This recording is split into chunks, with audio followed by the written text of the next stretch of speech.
A big smell of pledge. Did you take the pledge? I took the pledge when I was, are we rolling? I used to sniff it. Trina O'Connor. Everywhere we go. Everywhere we go. People want to ask us. People always ask us. Who we are. Who you are. And where do you come from? Where do you come from? So where do you come from?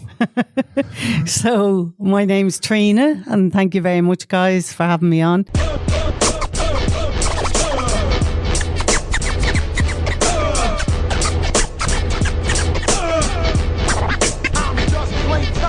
Here, fuck off, will you? Fresh, yeah? Shut the fuck up! I've lived in Artane most of my life, but before I've lived in Artane, I lived in lots of different places. So Ballymun being one of them. My parents in the 70s would have squatted in flats in Ballymun because they couldn't get housing from the corporation. That's how loads of people got their houses. Yeah. That's how I got me got. Yeah. So they would have squatted for a while, and then they squatted in a house in Cabarrick down for a while, and then we were moved to Darndale, and then Mum and Dad got a transfer out of Darndale. You know, the way you could pay somebody a few bob and get moved.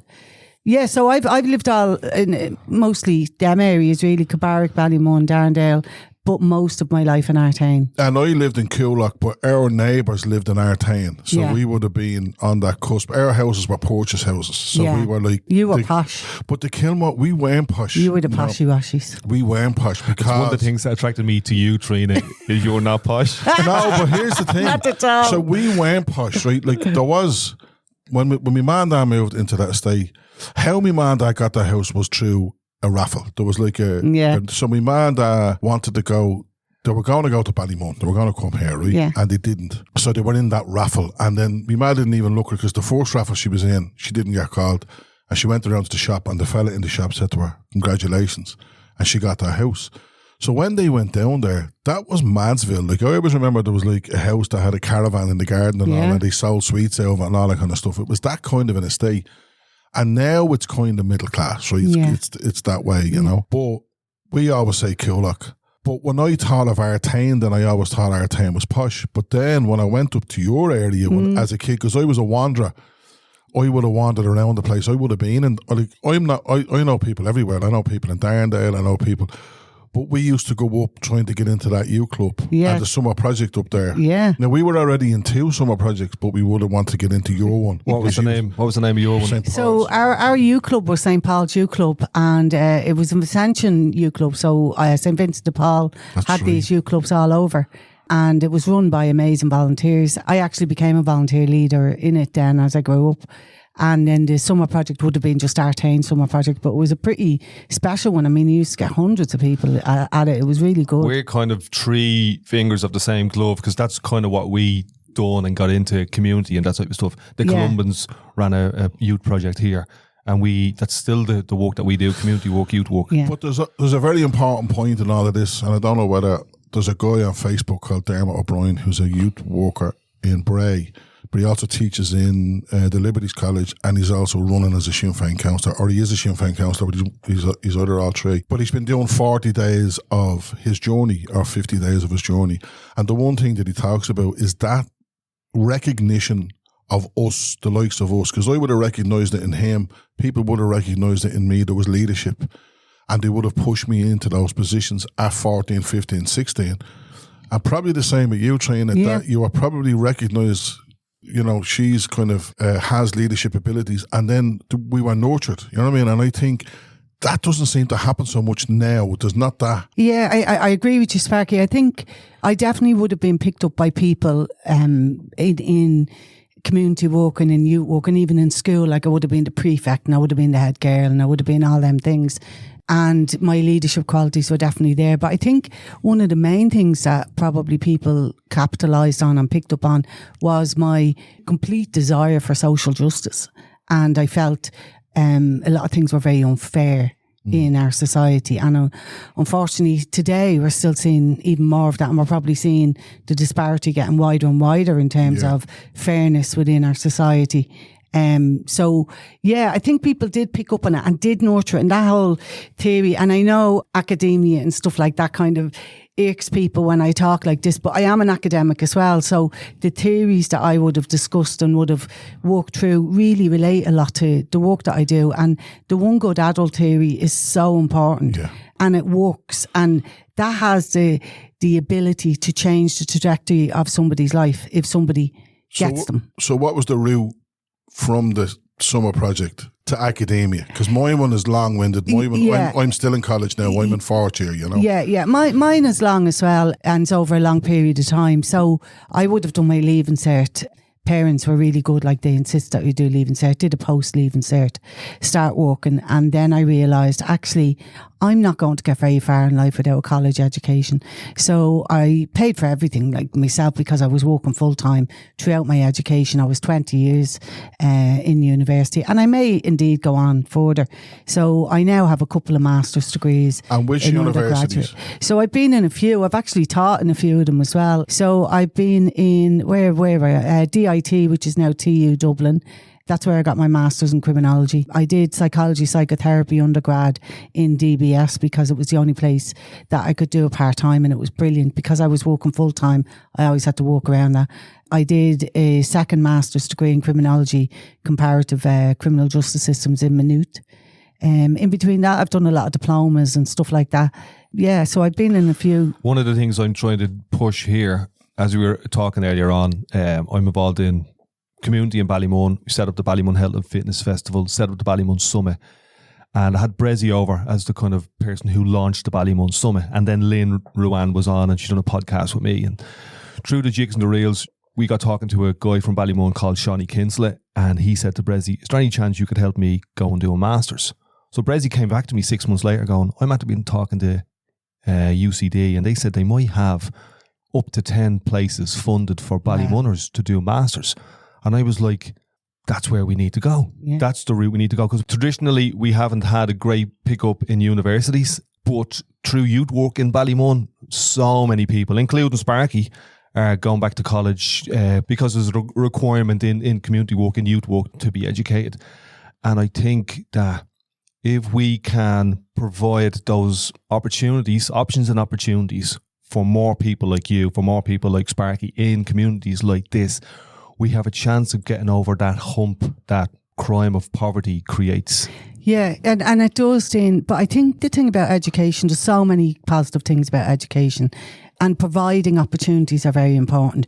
But it's all of the stuff that goes with it, all the fluffy stuff. So if you're a young person from the background that we're talking about in a working class area, and you're the first person in your family to go to university, and you've nobody to talk to about doing essays or referencing or how to even find out research, then you're almost in a deficit. Even if you have the Susie grant and everything's paid for, there's so many other things that need to be put in place as well. There are loads of things like that in Ballymun. Like there's Just is here in Ballymun that supports, local people going to college. DCU in the community. Yeah. So as part of this package, all of that.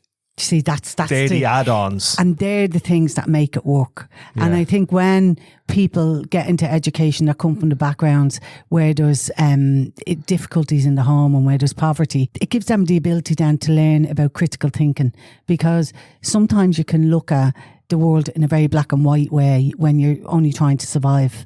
But when you get educated and get exposed to new things, you see things in different perspectives and you approach things differently. And you're a stunning example of when that investment, that investing in yourself, that approach to loving learning works. Yeah. So I want to take this moment just to say thank you very much for coming to Ballymun, and I would like to reach out through this podcast to colleges across Ireland to say let's create more Trinas. Yeah. Come to places like Ballymun. We know that you have loads of places that aren't being filled, and we'll fill them. Yeah. You see, the problem with it is, and Trina even said it there, like I'm part-time. The credit union paid for my education. I didn't get any Susie because Susie doesn't apply to part-time applicants, right? There are special circumstances and there are different funds that fund different groupings, like, you know what I mean? But for me, and I'm not moaning about this because I went to college because I was encouraged by a role model, a woman who was a big role model in my life at the time.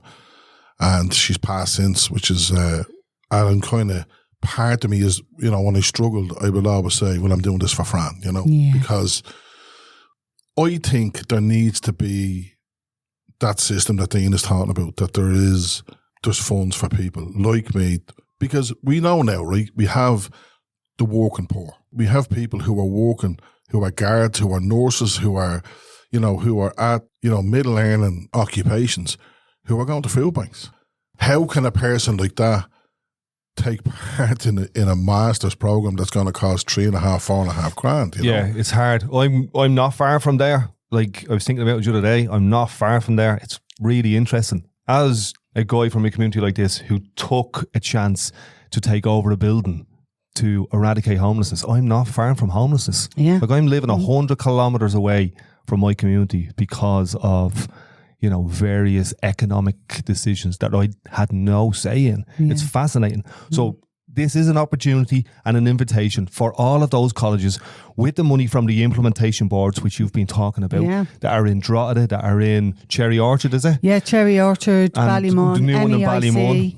Get our young people and fund them into colleges and fund them into universities. Yeah. And in 10 years, come back and have a chat with me and say, Dean, that worked. Yeah, because education is empowering. And I think also in the state agencies that we have, all of the agencies that deal with the poverty, you've got a disconnect because people don't get it. And we need people that get it working in these organisations. When you see organisations working with human beings and they're talking in a corporate way, or they're talking almost as people as numbers, service users and the end user and all these kinds. These are human beings. The cohorts. Yeah, the cohorts. And they're all very academic, all them languages, and it's really dehumanising to the individual. During COVID, I got a great opportunity to work with homeless people. Older homeless people in a hotel in North County Dublin. And the first meeting, people were going to go, the clients, the residents, the cohort. And I said, this isn't going to work unless we see them as your man, da. Yeah. And that's why I invited you on this podcast, because you were on the Pat Kenny show and you said the word family. Yeah. Yeah.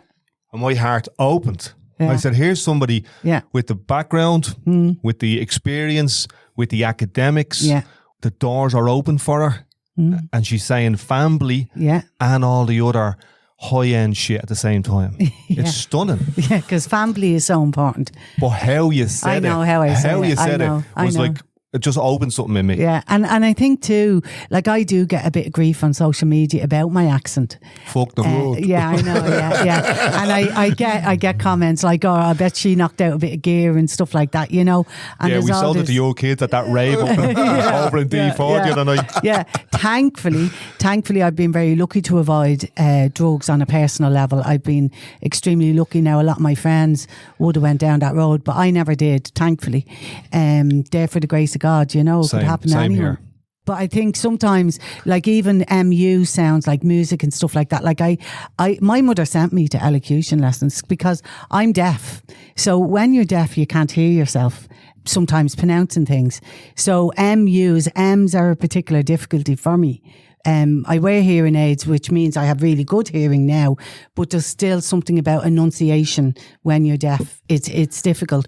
But family is a big one, and I'll never change it. No, I jokingly say I got electrocution lessons. Because we went and done them, this, that, these and those. Yeah. That's the way the TH Yeah, I was sent to all them. But I'm really proud of my accent. I mean, I like who I am and what I stand for, so that won't change. For me, social media. It's relatable to so many people to which the national broadcaster isn't relatable to. And that's why I sent Tony Groves a message going, how do I get in touch with Trina? Yeah. Can we get her on for a chat? Yeah. And you mentioned something in that chat with Pat Kenny, which me and Sparky have been talking about for 20 odd years, 30 years, which is the grooming of young people.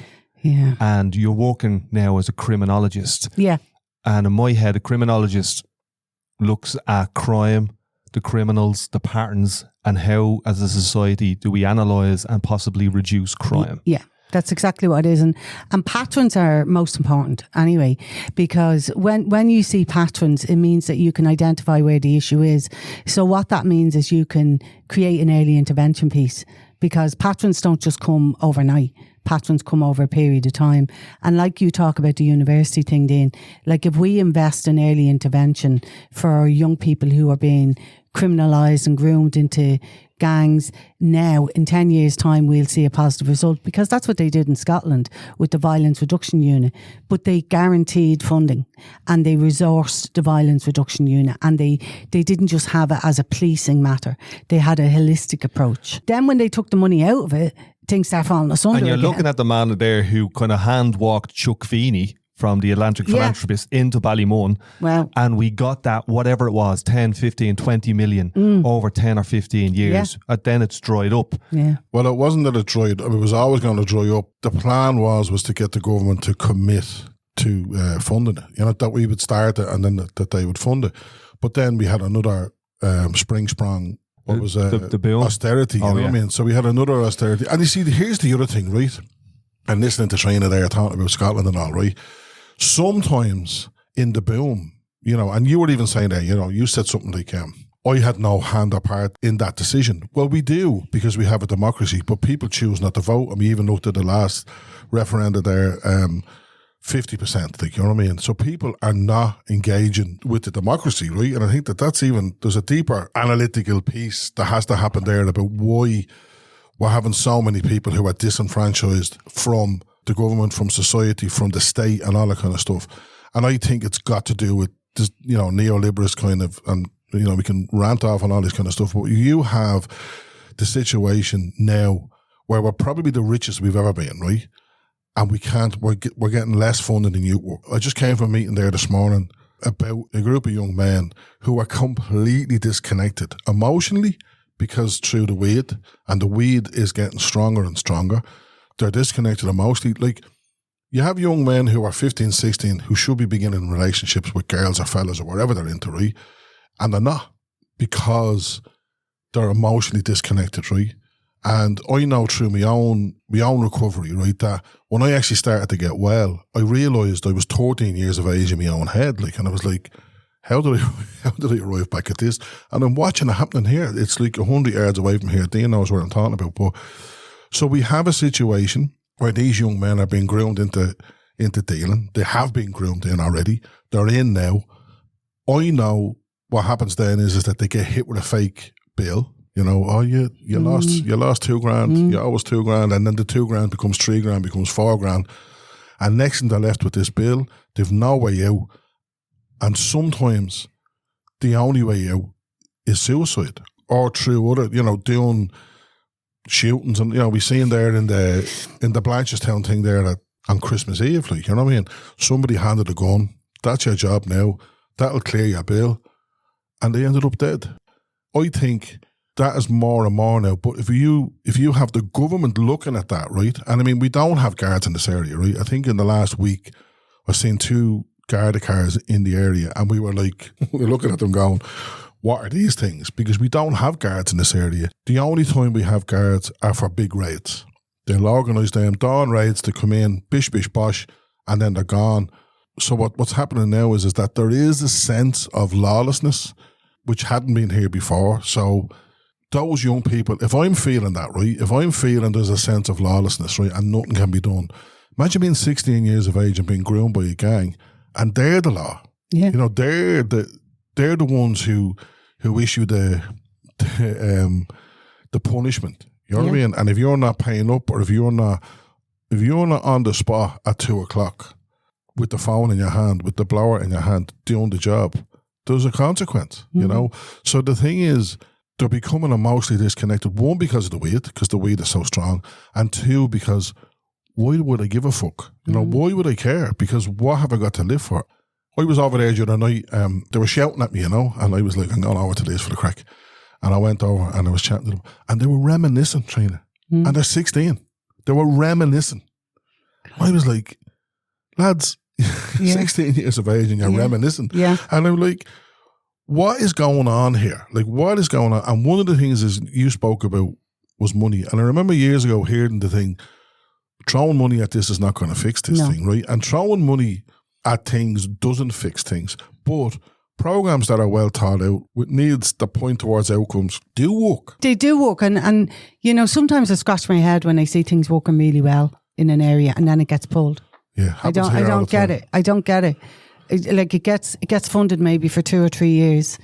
They have to fight for the funding for the second and third year, and then they don't get any more funding. Yeah. And what that actually does is that creates false dawns for communities, and it also creates a breakdown of trust between young people and the services. Yeah. Because young people want to know that somebody's on their side forever because they think that way, and they need to be. So that's why even with the community guards that we have in different areas, they come in, they build relationships with young people, and then they get moved on when they get promoted because they can't stay in community guards. We don't have any guards in this area, so we wouldn't know what you're talking about. And that's we have a regional guard station, but no guards in it. It's fascinating that we have that resource, that building, that superintendent, but on the ground in the building. But where's the guards? Yeah, I do think that the importance of youth work and the importance of good role models probably supersede the guards. Do you know, if we get that right? Like, the guards are here as a police enforcer, a moral authority. They're here by consent, the consent of the community. This community and communities like this right now are being policed by organised crime gangs. Not all of them, and I mean but there are pockets and hotspots all around the country. It's not just in Dublin. All around the country, they have their own community culture now. That's the rule of law, like you said. And it's leaning into the far right, because here what we were noticing was when we were watching the out gang, a lot of them were involved in criminal activities, allegedly. But seriously, like, and we were like going, why are we getting our moral authority from these people? Like, in my head, I was trying to piece the pieces together. What would be the motivation for a heroin dealer to get involved with a far-right organisation? And in my head, I was going, well, if we have chaos on the streets, people are going to do more gear. Yeah. People are going to take more coke. Yeah. People are going to look for ketamine. Yeah. If we have instability in our society. I don't think it's that, because that sounds like it's too far well thought out, to be honest. And myself and Sparky got involved here in Ballymun for All, and I got involved in Ireland for All, and I helped organise the big demo outside the Customs House, and whatever, 30,000 people turned up, and the same day Tommy Robinson was arriving in the country, and I kind of got a message out saying, don't bother turning up to what we're doing, because this is more about community, and you know, and unless you're in the community, well then come along. But I would know that he and his people like him are reasonably well organised, reasonably well funded. They're exceptional online. So that's where my head went. There must be some kind of connection here. And it happened here in the 80s and 90s with criminal gangs associating with paramilitary organisations. That's right, you know? Yeah, I got caught up in one of their marches actually on Rutland Street. That was the Duns and the Fillonis and that, and they marched on them to move them out of the areas. Yeah, it's interesting you talk about people like Tommy Robinson and even people like Andrew Tate, and why kids are being taken in by these kind of ideologies. And I think, and you ask about a heroin dealer, why they're interested. And I really think actually fundamentally at the core of everybody is they want to have their tribe and they want to belong to something, because people are always looking to be part of something. No man is an island, you know. I know there's a few out there that just kind of, you know, coast along and exist, but most people want to have what we call connectedness. And that was back to what you were talking about, Sparky, this lack of connection, this disconnect. So we have kids that are disconnected from reality, and then we have dealers and people like that who are disconnected from the norms of society. So they're trying to find their connection. And when people with far right come over here, it makes me laugh actually, because if people really did their research, you know, and they say, I did my research, like people like him have burnt the tricolour. They've spit at Irish people. I lived in London. I was spit at in London. Like, Irish people would be vilified by these people. And they're coming over here and inciting this hatred towards new communities. And Ireland as a country is a very welcoming country.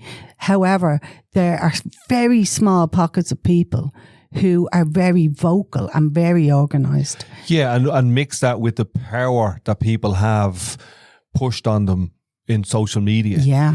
So I was talking to someone recently, and they said their heart opens for the Palestinians, but they don't like Muslims. And I was like, that's social media playing wonderful tricks on people. You know what I mean? Because your feed is Muslims are bad, but children dying in Palestine shouldn't happen. Because they've made the disconnect between what a Muslim is. So if you think about it, right, when I was a kid growing up, anybody who was in media, who was in a film, Die Hard or something like that, who was a baddie, was Arabic, right? they spoke with a very thick accent, right? And it was, the other one was Russians, you know. There was Russians, German. Afghanis. There you go, right? So all that kind of stuff, right? Ballymunners. So they had that. If that's etched in my brain, right? Because when I hear that accent, I go back to that. When I hear that language being spoken, I think those people are plotting a bomb, because that's what I hear in my head, right? If that's still going back to the 80s for me, and the 80s is a long time ago, it's the social media is sowing seeds. You know, I would be trying to explain to my dad what an algorithm is, like, you know, because my dad would be getting caught into, my dad's in his 80s, very politically minded, and he'd be getting caught into stuff. He'd be saying things. I'd be like, Dad, where did you pick that up? You know? Yeah. Like, I was in the house one day and my ma said, I don't like going into town, there's too many blacks. And I was starting naming all the black people we knew, and I'm like, well, what about your carer? And, you know, and she's like, I know she's lovely. And I was saying, well, what about our friend from Mauritius? No, they're lovely. And I was like, so your actual contact with black people is positive. Yeah. But you have a negative. And she said, I don't know where I'm getting that from. And then she said, I think it's from the newspaper. Yeah. She actually could bring it down to the newspaper. And I'd love to say the name of the paper that was coming into the house, but it doesn't anymore. They've stopped bringing it in. And that's what the point I was trying to make was, we done a show in the Sugar Club a couple of weeks ago, Podcast for Palestine. We very quickly realise that these people are just people, and they don't, other than the Palestinian flag, they don't go around saying, you know, we're Muslim.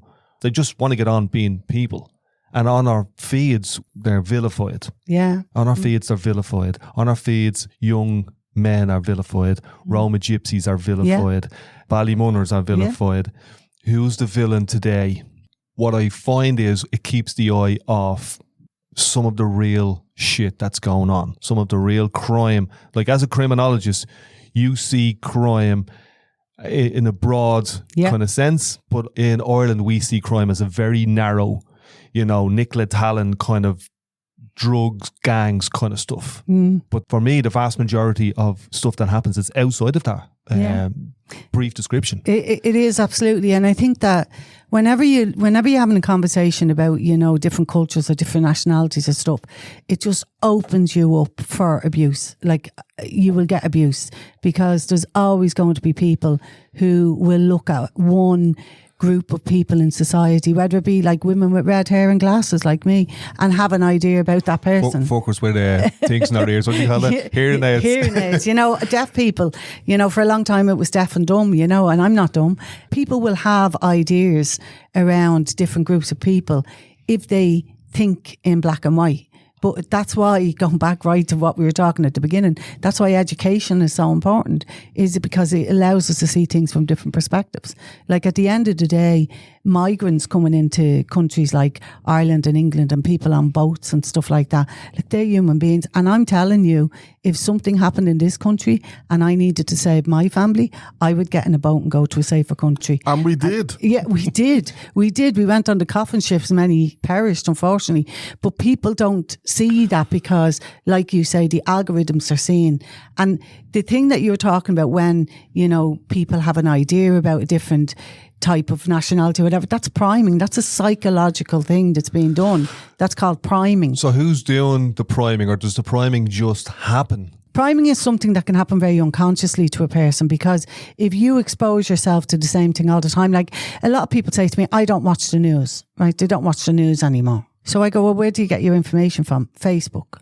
That troubles me, because there's somebody on Facebook putting up posts, and they're like, you know, some deer from the middle of the country who, you know, makes teddy bears for a living, but has read all this stuff, gone down rabbit holes. And it's very Trumpian when you hear people repeating these kind of things. And we've seen what Trump has done in America.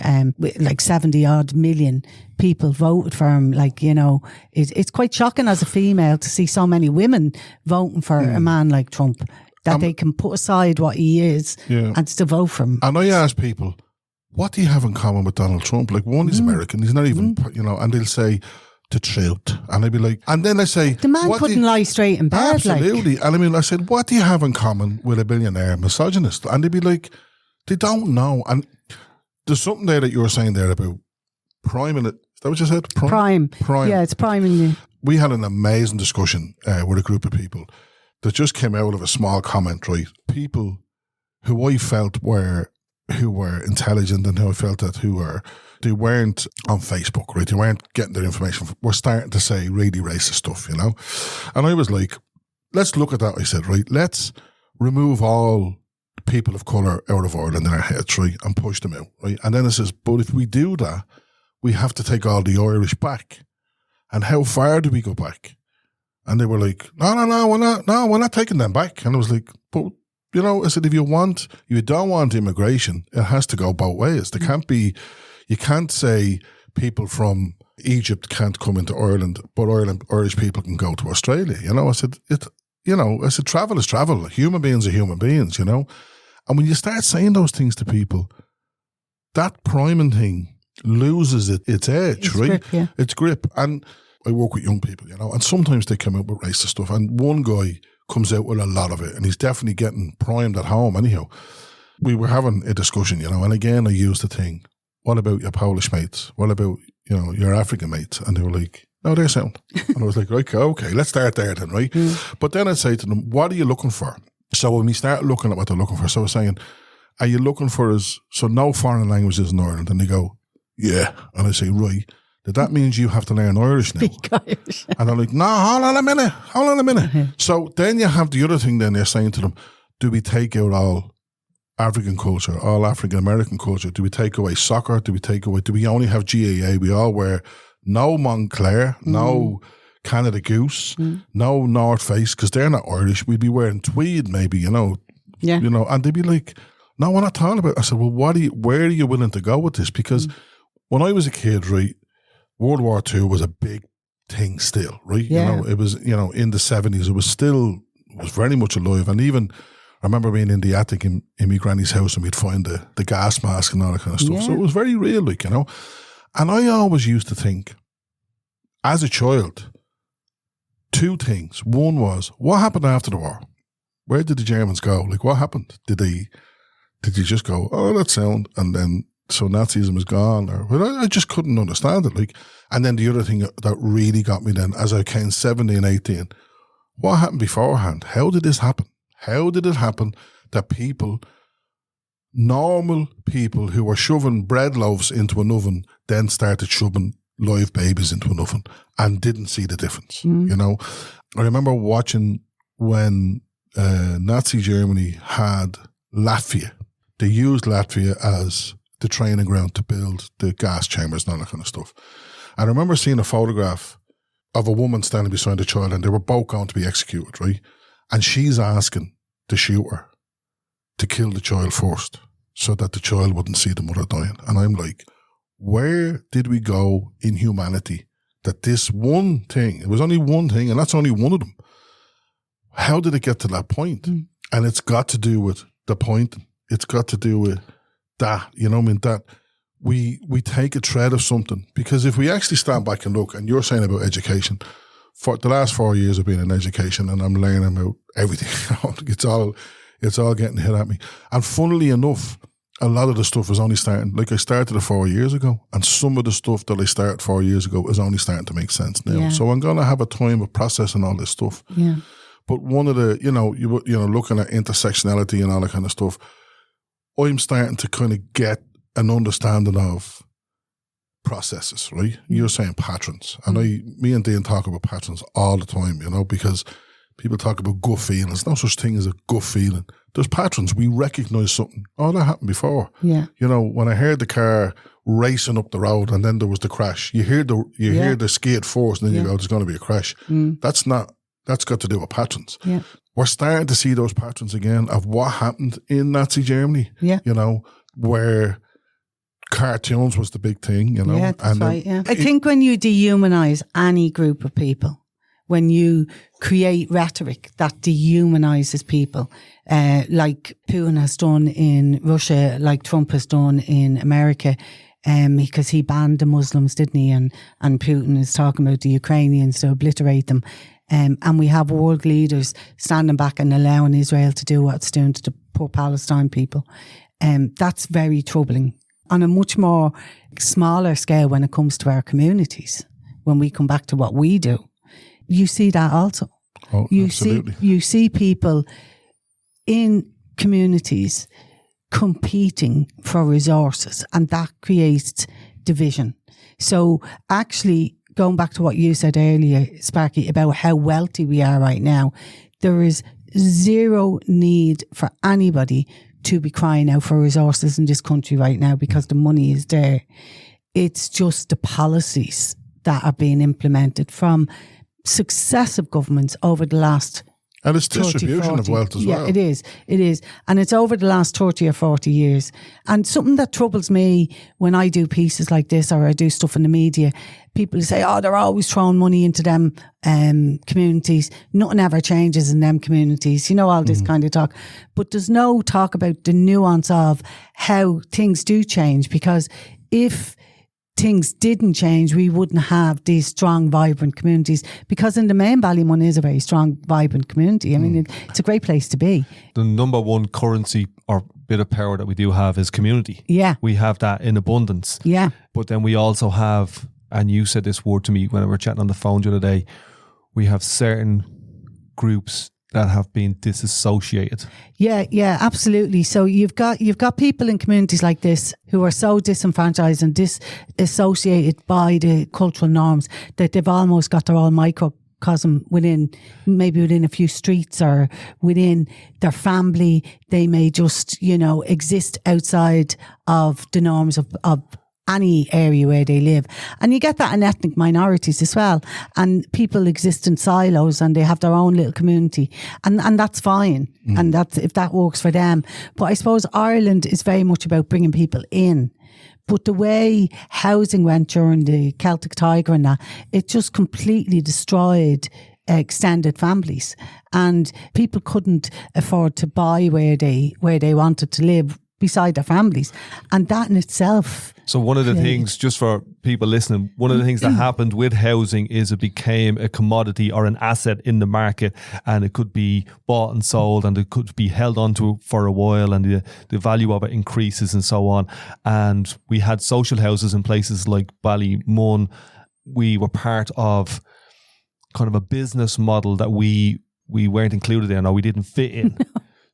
So like and there was a lot of tax breaks. Yeah, when I was when I was 20, a house was 3 times your wages. Now it's probably 7-8 times your wages. When they redone Ballymun during the regeneration, there was a tax break for people to property landlords to buy 10 or 15 properties, but I couldn't buy one.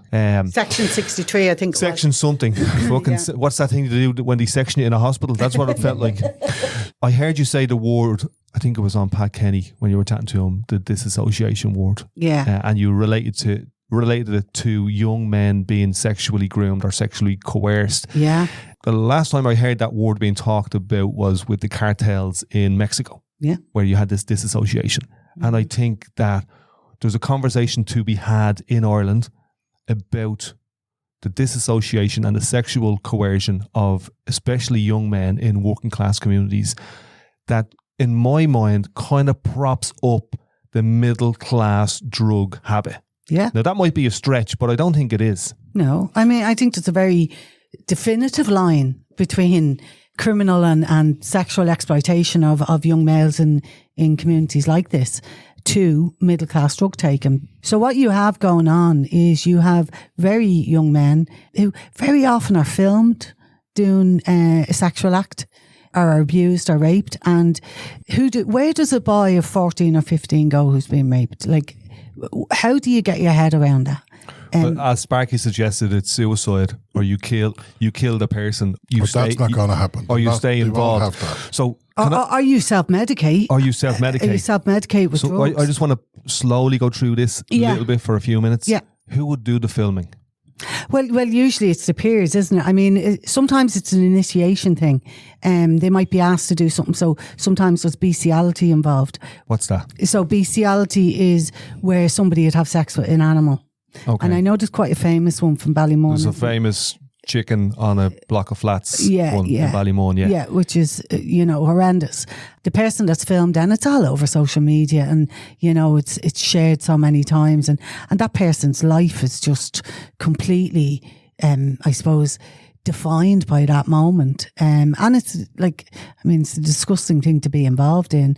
But for that young person, particularly that one, they had no choice. They had to do that for fear that they would have been beaten, probably to death. Yeah. Because that beaten part, that initiation piece that happens in criminal gangs is very prevalent in Ireland. And it reminded me of the hazing that happens in, say, military organisations, or that happens in prison cells. Yeah. Or in colleges, in American colleges. American colleges, we've had a lot of it over there, and people have died. The last week there was a college shut down because of a hazing incident. So it is in all it's true all societies, but I think the one that we're talking about, like, you know, you said, where does a 14-year-old young fella go? Nowhere, because he can't go to the guards, he can't go to his parents, he can't go to his peers.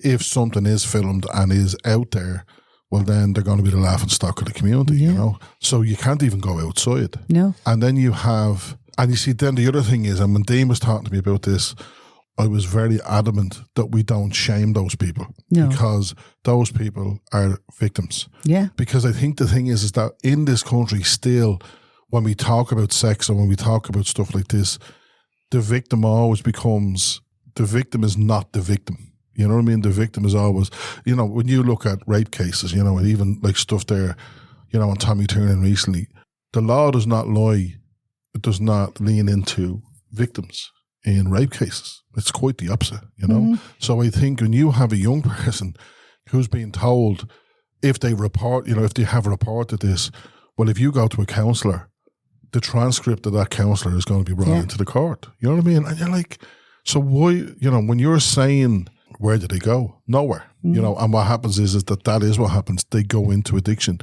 And I remember years ago, I used to work for McFerry, you know, Father McFerry, you know, and I said to him one night, brought this young person up, and I said, I think this guy's been sexually abused. And he says, should I think they were all sexually abused? And I was like, they can't all be sexually abused, Peter, but I believe it now. I actually believe it now. Yeah, it's one of the things that me and Sparky, because we've got 35 years in community, and I used to always say, you can kind of see it in the person. I don't know what it is, their eyes, their sallow fucking skin, something that they've been shocked at some point. And I'm wondering, and I kind of know the answer, but I want to tease it out for a second about why it's used as a grooming strategy in criminal drug dealing gangs. Yeah, I mean, to be sexually molested, raped, attacked is one of the most humiliating things to happen to anybody. I think for young boys, I think because of what you were just talking about there, Sparky, is about all of the issues around reporting or anything like that. It is such a powerful tool because it takes away any power that young person has. It really is. How can they stand in their power as a young boy if they've been raped? And I mean, they can through therapy and all of the things that will help them. But it is really the vilest of tools that people use. I remember a video going around of a load of teenage boys in a room on bunk beds, all doing something like it looked like they were doing ecstasy, and they all were naked with their erect penises in their hands. Yeah. Then I went, is that a space for that to happen? Yeah. Get everyone out our head. Yeah. Turn up the music. Yeah. You know, get everyone fucking and film it and then use it as blackmail or coercion. Yeah, and that is the issue. And you do see as well the grooming of young males into gangs by girls that are being used by gangs as well. So they'll befriend somebody, and a lot of the time it's kids that might be neurodiverse, very vulnerable kids. And they'll get them to send them pictures of them naked and stuff like that. And then they'll use them because they're clean kids. They're really useful kids. They're kids that don't have any record, that kind of thing. Nice big attics. Yeah. And they'll threaten them that they're going to send it all to their parents or their families. And the young person doesn't know what to do. They might be asked to hold drugs. That's what I'm saying about the attic, Yeah, you know. So that whole criminal exploitation, but you see it even in wars. Rape is used as a weapon of war, because of what it does to a human being. It takes away every part of a human being's sense of self, and if you have no self identity, then you will be looking out for the people around you. Sometimes the people that have abused you, you're looking to them to save you. And that can be what happens. And when I worked in the homeless charity, Dublin Simon, I would have seen this where women would have been street homeless and would have been sexually violated and attacked and raped. and very often by the man that they were with.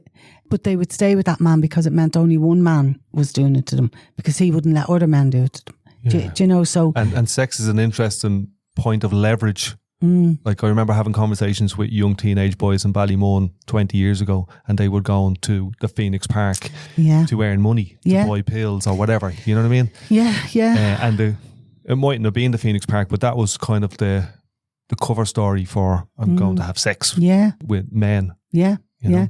And people are living in poverty, and they want what other people have. They will do what they have to do to get out of poverty. And it's an interesting, because that type of stuff is behind closed doors. Nobody sees it other than the people who are doing it or the people who it's being done to. You see, I have a real problem with some of the services that we have in this country, Dean, because if you and I can spot it almost on the street, what are the agencies doing? Like, and where is the safeguarding for children? Because young people that are involved in criminal gangs they have a dual status. They are a victim of crime, and they are also committing criminal acts, because some of them are involved in drugs related intimidation, or they're involved in selling drugs or whatever it is. So they have to be safeguarded. So where are the agencies?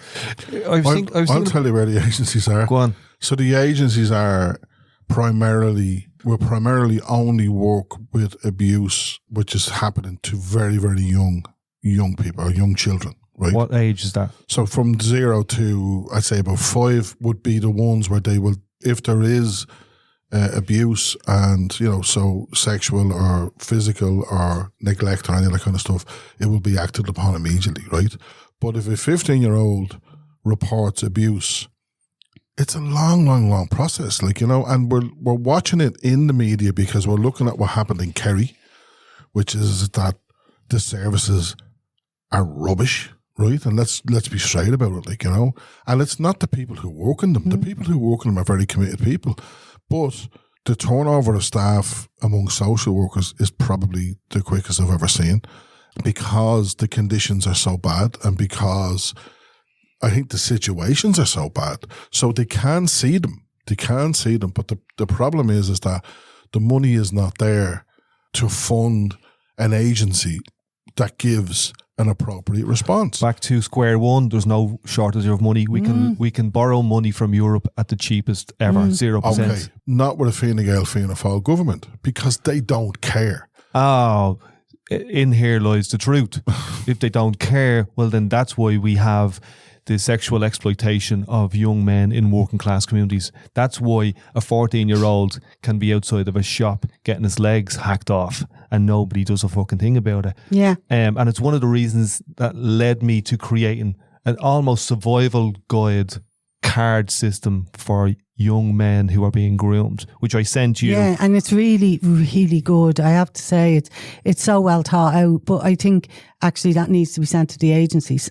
You know, I think the minister needs to sit down with people like me and you and Sparky and actually have a real fucking conversation about the reality of where we are in our country, and specifically with young men 12 to 15 years of age. Yeah. Because we call them criminals and we call them young people in the same conversation. Yeah. And I was thinking, what's the analogy in the business world?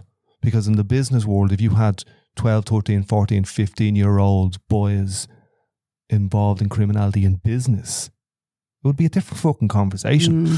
And you see, in business, right, you can't work at 13 or 14. But selling drugs. But in the we provide cocaine to the middle class industry. There's fucking loads of 14 and 15-year-olds in rooms being raped. Yeah, absolutely. Absolutely they are, Dean. And I think that from the perspective of safeguarding of children, but we don't even have proper safeguarding of adults in this country either. So we've got vulnerable adults who might be neurodiverse or on a spectrum, or maybe, you know, need some additional support. And if they age out of care, for example, so if they've been in care and they age out of care of 18, they're just completely on their own. So they've been brought up in the care system, but they age out at 18. Where do they go?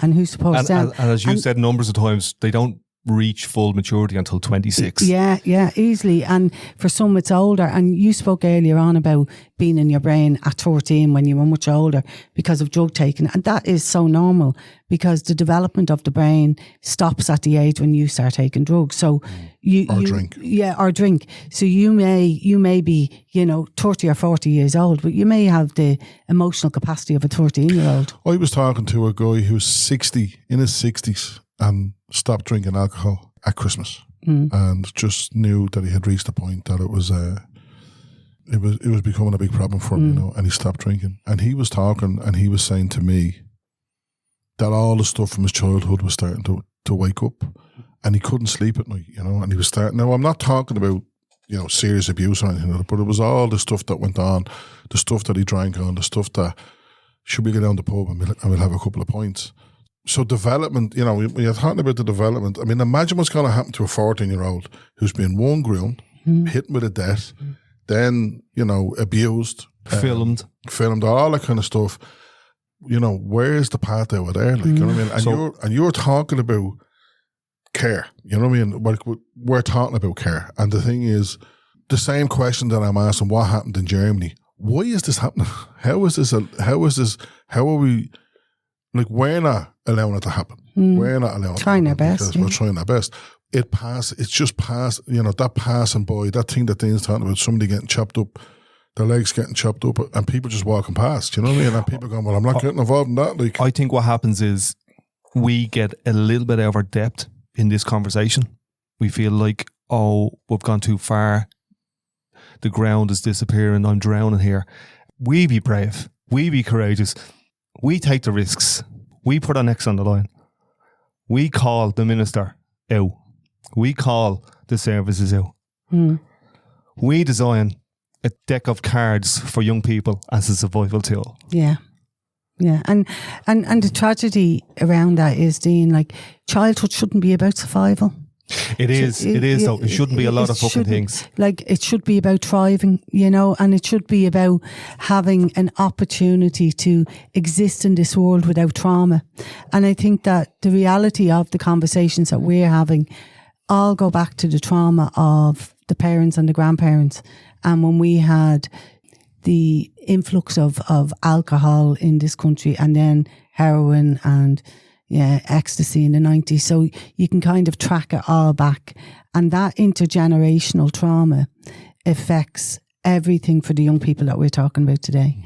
And that's the reality of it. Their parents weren't cared for, the grandparents and the grandparents before. And that now, that intergenerational trauma is blowing up. Just, Dane's talking about the ground falling out from underneath us, right? There is a solution. And I think the solution is what you spoke about. So if you look at the trauma, right, and we go back to, so when I was a kid, they were knocking down Gardner Street. And that inner city, all our people came from the inner city, right? And they were all part of tribes. Like my ma's family, the Cumskis, when you look at the census, they're all around Gloucester Square, or Gloucester Diamond, they're all around the buildings, they call them, So all those people were there, and they were supported by their families. There was Monto, and there was all that stuff, and there was the Brits and all that kind of stuff. So there was stuff like that. And when I worked as an outreach worker in the inner city, the young people couldn't go anywhere. They'd be over in Henrietta Street, and I had to come out the window and say, "What are you doing over here? I'm bringing your ma." And there was all that stuff going on, right? Yeah. People were minded, but then that was broken, right? And if you look at travellers, there's a big community of travellers in this area, are very much family orientated, Some of their ways I wouldn't agree with, like, young women would be, very minded, and very kind of cloaked, you know what I mean? And that's not my way, that's their way. But we had a similar thing, which is that extended family thing. It's gone, because, like, I'm even looking at my niece. My niece is living over in Clondalkin with our fella, because that's the only place they can get. And that disconnection must have some effect, you know what I mean? Whereas before, our people were around us, our tribes were around us, we worked together and all that kind of stuff. Now, I'm sure for some people, that was the hardest thing ever. Like, when I was 18, I wanted to get out of Gaffers Creek as I could. But I think that's the solution. The solution is through the family, is through our extended families, our extended communities. And the one thing that the government did in austerity was they destroyed community work. They absolutely destroyed it. They took all the funding out of it. And it's still to this day that hasn't been reinstated, that hasn't been built back up. That whole community work, which became very anti-government at the time, and I'm sure that they became the enemy of that government at the time. So the government says, well, the first thing that's going is them. And that's what happened. When, Dean says our currency here is our community. Yeah. So when we build a community, when we actually build a community and communicate as a community, we do well.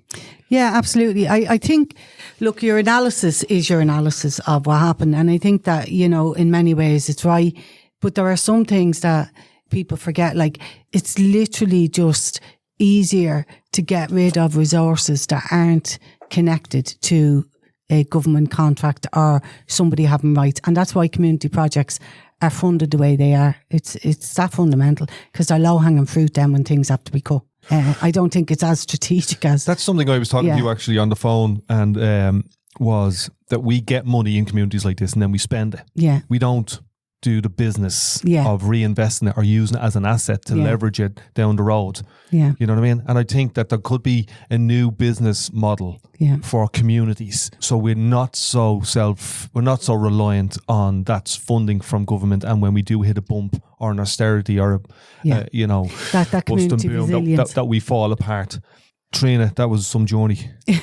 Can I tell people it's your birthday? It is my birthday, and I'm going to meet my niece. Thank you very much. The big birthday? It's a big roundy birthday. We won't say which one. Happy birthday to you. Happy birthday to you. Trina, if there's anything that I can do in my community to look at what's happening to our young people, if there's any crossover between what you do and what I do, I'm all ears. Great. Please go and listen to Trina's podcast. Yeah, it's called Real Lives Untold. Season 3 is starting soon. Yeah, season 3. I'm recording at the minute. So, there's a couple of seasons up there. So people seem to enjoy it. So, and thank you ever so much for having me on. Oh, thank you. I'm so grateful and really good to meet you. Yeah. Because I follow your work. So it's really good to meet you. And it's a real pleasure. And I think we've only opened the box. Yeah. I think there's 4 or 5 more conversations, interesting conversations. Well, we're looking forward to being guests on your podcast. Yeah, absolutely. Absolutely. I think we spoke about that, Dean. Yeah. Yeah, we did. Trina O'Connor. Thank you. Happy birthday. You up the flats. Thanks very much. Up the flats.